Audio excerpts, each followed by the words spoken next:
اما بعد فاعوذ باللہ من الشیطان الرجیم بسم اللہ الرحمن الرحیم ولا تلقوا بأیدیکم الی التہلکہ واحسنوا ان اللہ یحب المحسنین صدق اللہ مولانا العلی العظیم وصدق رسولہ النبی الکریم الامین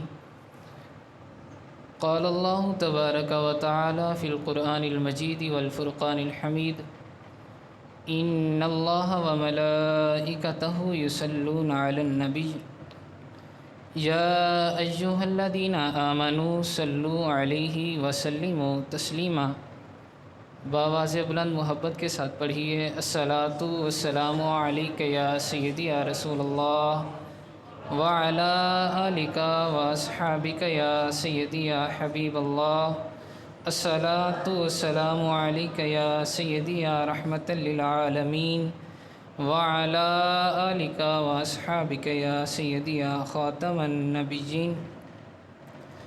نہایت ہی قابل صدر احترام محتشم سامعین و حاضرین، السلام علیکم ورحمۃ اللہ وبرکاتہ۔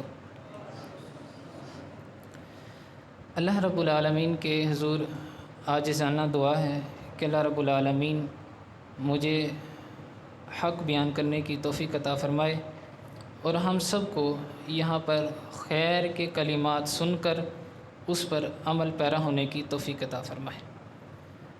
آج کا میرا موضوع جو کہ آپ سن ہی چکے ہیں کہ اپنے نفس کے حقوق، کیا فرماتا ہے اللہ رب العالمین قرآن عزیز میں؟ اللہ رب العالمین سورہ بقرہ میں ارشاد فرماتا ہے وَلَا تُلْقُوا بِأَيْدِيكُمْ إِلَى التَّهْلُكَةِ کہ تم اپنے آپ کو، اپنی جان کو خود ہلاکت میں نہ ڈالو۔ یعنی اس کا مطلب کیا ہے؟ اس کا مطلب یہ ہے کہ اب انسان کا جو اپنا نفس ہے، یعنی اپنی جو جان ہے، اب بندہ مومن، اب بندہ جو ہے وہ جان بوجھ کر اپنے آپ کو ہلاکت میں ڈالے تو وہ کوئی عقل مندی والی بات نہیں ہے۔ اسے کوئی عقل مند نہیں تسلیم کیا جائے گا کہ وہ بندہ عقل مند ہے کہ جو اپنے آپ کو ہلاکت میں ڈال رہا ہے، ایسا نہیں ہے۔ جو بندہ اپنے آپ کو ہلاکت میں ڈالتا ہے در حقیقت وہ خود ہلاک ہو رہا ہوتا ہے اور وہ بے عقل ہو جاتا ہے، عقل مند نہیں رہتا۔ اور اس سے آگے اللہ رب العالمین نے ایک اور بھی ارشاد فرمایا وَأَحْسِنُوا، امر کرنے کا حکم دیا گیا، وَأَحْسِنُوا، اور تم نیک اعمال کرو، اپنے جان پر ظلم نہ کرو، اپنے آپ پر ظلم نہ کرو لیکن نیک اعمال کرو۔ ٹھیک، پھر آگے اللہ رب العالمین نے یہ بھی فرما دیا کیوں کرنے ہیں یہ نیک اعمال، ہم نے کیوں کرنے ہیں؟ وہ اس وجہ سے کیونکہ اللہ رب العالمین نے ارشاد فرمایا ان اللہ یحب المحسنین، کہ اللہ رب العالمین جو نیک اعمال کرتے ہیں اللہ رب العالمین اسے پسند فرماتا ہے۔ یہ اس وجہ سے ہم نے نیک اعمال کرنے، ہم نے اللہ کا پسندیدگی میں آنا ہے، ہم نے اللہ رب العالمین کا پسندیدہ بندہ بننا ہے، اور یہی زندگی کا مقصد ہے، انسان کی زندگی کا یہی مقصد ہے۔ آئیے کچھ نفس کے حقوق کے متعلق سنتے ہیں کہ نفس کے کیا حقوق ہیں ہمارے اوپر، یعنی اپنی جان کے کیا حقوق ہیں۔ ان میں سب سے پہلا حقوق جو ہے وہ یہ کہ اپنے آپ کو ایسے اخلاق و آداب کا پابند بنائیں جس سے اللہ اور اس کے بندوں کے ہاں عزت کے مستحق ہوں۔ یعنی اپنے آپ کو رسوا نہیں کرنا بلا وجہ، بغیر کسی وجہ کے یا کسی وجہ کے بھی ساتھ اپنے آپ کو رسوا نہیں کرنا کہ اللہ کے بندے یا پھر اللہ رب العالمین کے ہاں آپ ضلالت کے مستحق ہوں۔ اس سے بچنے کا ایک طریقہ ہے اور وہ اگلے حقوق میں آ رہا ہے۔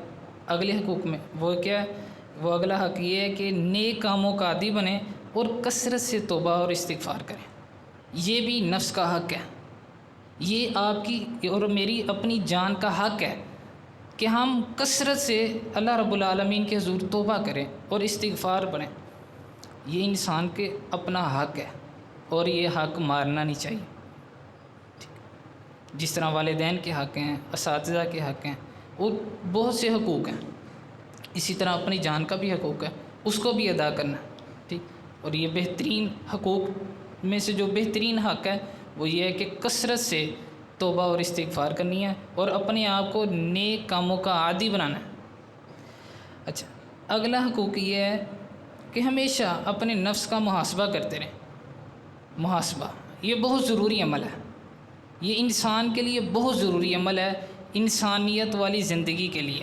یعنی انسان اگر چاہتا ہے میں اللہ کا نیک بندہ بن جاؤں، یہ اس کے لیے ایک فارمولہ ہے، بہت ہی سنہرا فارمولہ ہے کہ کیا جب بھی رات سونے کا وقت ہو، منہ پہ کمبل ہو، کھیس ہو، کچھ بھی ہو، پھر انسان اپنے من سے اپنے آپ سے گفتگو کرے اور اپنا محاسبہ کرے کہ آج میں نے کیا کیا، آج میں نے وہ کون سا کام کیا جو مجھے کرنا چاہیے تھا، اور وہ کون سا کام میں نے نہیں کیا جو مجھے کرنا چاہیے تھا۔ یعنی اپنے آپ کو پرکھا جائے، دیکھا جائے کہ میں نے آج اللہ رب العالمین کے کتنے فرامین پہ عمل کیا اور کتنے فرامین میں نے مجھ سے ترک ہو گئے۔ جو فرامین پہ عمل کیا رب العالمین کا شکر بجا لایا جائے، یا اللہ تیرا بہت شکر، بہت ہی احسان ہے مالک تیرا کہ تو نے مجھے توفیق بخشی کہ میں نے یہ نیک اعمال کیے۔ اور جو اللہ رب العالمین کے فرامین کی خلاف ورزی کی اس سے توبہ کیجیے، اس سے توبہ کیجیے اور آئندہ سے وہ اعمال اپنی زندگی سے نکال دیے جائیں۔ بزرگ فرماتے ہیں توبہ کسے کہتے ہیں؟